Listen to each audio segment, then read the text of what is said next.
প্রিয় দ্বাদশ শ্রেণীর ছাত্রছাত্রীরা, আজ তোমাদের এবিটিএ ইতিহাসে এসি 317, এসি 400 এই দুটি পেজের এমসিকিউ নিয়ে আলোচনা করব। আলোচনা শুরু করার আগে তোমরা যারা আমার চ্যানেলে নতুন তারা চ্যানেলটিকে সাবস্ক্রাইব করে পাশের বেল আইকন প্রেস করে রেখো। আর তোমরা যদি আগের সালের আলোচনাগুলি না দেখে থাকো তাহলে চ্যানেলের প্লেলিস্টে গিয়ে আলোচনাগুলি দেখে নিতে পারো। তো চলো আলোচনা শুরু করছি। 317 পেজে প্রথম প্রশ্ন রয়েছে, সব ইতিহাস সমকালীন ইতিহাস। এটি কার উক্তি? উত্তরটি হবে ক্রোচের। তারপর জেমস মিল ছিলেন একজন সাম্রাজ্যবাদী ঐতিহাসিক। পরের প্রশ্ন, সগৌলি সন্ধি স্বাক্ষরিত হয়? উত্তরটি হবে 1816 খ্রিস্টাব্দে। ইম্পেরিয়ালিজম এ স্টাডি গ্রন্থের রচয়িতা হচ্ছে হবসন।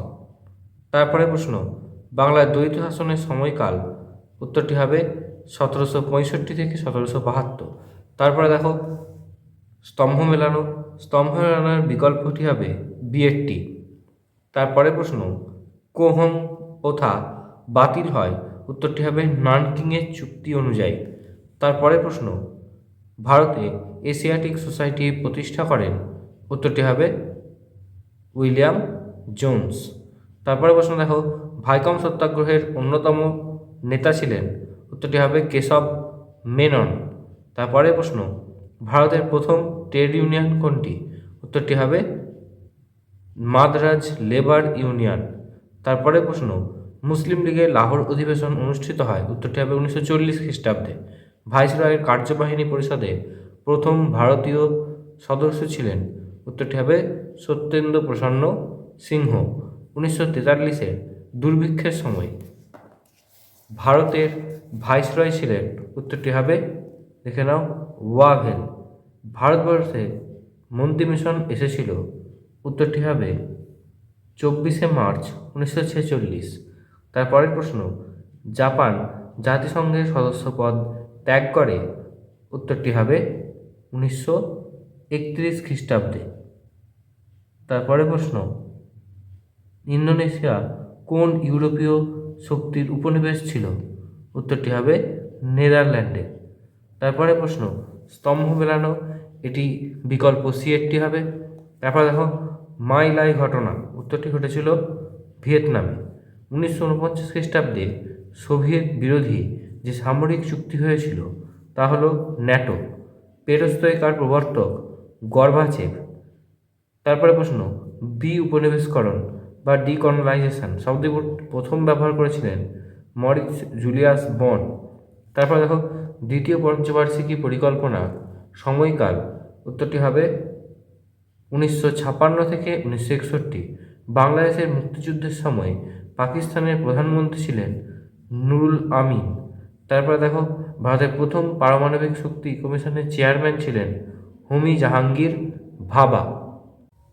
এসি 400 পেজে প্রথম প্রশ্ন দেখো, ভারতের প্রাচীনতম জাদুঘরটি আছে?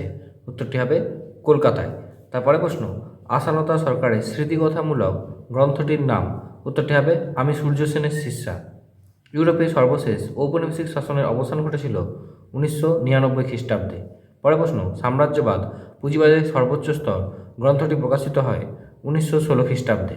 তারপর 1901 খ্রিস্টাব্দে স্বাক্ষরিত বক্সার প্রোটোকল কয়টি বিদেশি শক্তি স্বাক্ষর করেছিল? উত্তরটি হবে 11টি। গ্যারান্টি ব্যবস্থা কোন বিষয়ের সঙ্গে যুক্ত? উত্তরটি হবে রেলপথ। তারপরে প্রশ্ন রয়েছে, ভারতে ব্রিটিশ শাসনের কোন বিষয়কে ইস্পাত কাঠামো বলা হয়? উত্তরটি হবে আমলাতন্ত্রকে। তারপরে প্রশ্ন, ভারতীয় সেনাবাহিনীতে সর্বপ্রথম বিভাজন ও শাসন নীতি কার্যকরী করেন? উত্তরটি হবে জন লরেন্স। সারা ভারত মুসলিম লীগ প্রথম সভাপতি নিযুক্ত হন? উত্তরটি হবে আগা খাঁ। তারপর দেখো ব্যাক টু বেদাস কে ডাক দেন? এটি উত্তর এখানে ঠিকঠাক নেই, এটা হবে স্বামী দয়ানন্দ সরস্বতী। তারপরে দেখো জাগরণ সমিতি গঠন করেছিল? উত্তরটি হবে চৌ এন লাই। তারপরে প্রশ্ন, রাজা রামমোহন রায়কে রাজা উপাধি দেন? উত্তরটি হবে দ্বিতীয় আকবর। সিমোনোসেকির সন্ধি কাদের মধ্যে স্বাক্ষরিত হয়েছিল? উত্তরটি হবে চীন জাপান। তারপরে দেখো স্তম্ভ মেলানো রয়েছে, স্তম্ভ মেলানোর মধ্যে বিকল্প এরটি উত্তর হবে। তারপর আসামে ভারত ছাড়ো আন্দোলনে উল্লেখযোগ্য অবদান রাখে? উত্তরটি হবে কনকলতা বড়ুয়া। অন্তর্বর্তী সরকারের প্রধান ছিলেন? উত্তরটি হবে জওহরলাল নেহেরু। প্রত্যক্ষ সংগ্রামকালে বাংলার প্রধানমন্ত্রী ছিলেন? উত্তরটি হবে সুহরাওয়ার্দী। ইসরায়েলের প্রথম রাষ্ট্রপতি ছিলেন ডক্টর ওয়েইজম্যান। তারপরে দেখো, মার্কিন শক্তিকে কাগুজে বাঘ বলে মনে করতেন মাও সেতুং। যুগোস্লাভিয়ার কমিউনিফর্ম থেকে বিতাড়িত করা হয়? উত্তরটি হবে 1948 খ্রিস্টাব্দে। তারপরে প্রশ্ন, প্রতিষ্ঠার সময় ন্যাটোর সদস্য ছিল? উত্তরটি হবে 12। বাংলাদেশের আইনসভার নাম? উত্তরটি হবে জাতীয় সংসদ। তারপরে প্রশ্ন দেখো, ভারতের মহাকাশ কর্মসূচির জনক হলেন বিক্রম সারাভাই। তারপর যে স্তম্ভ মেলানোটি আছে, স্তম্ভ মেলানোর উত্তর হবে বিকল্প সি এর টি। আজকের আলোচনা এই পর্যন্তই, দেখা হবে পরবর্তী ভিডিওতে।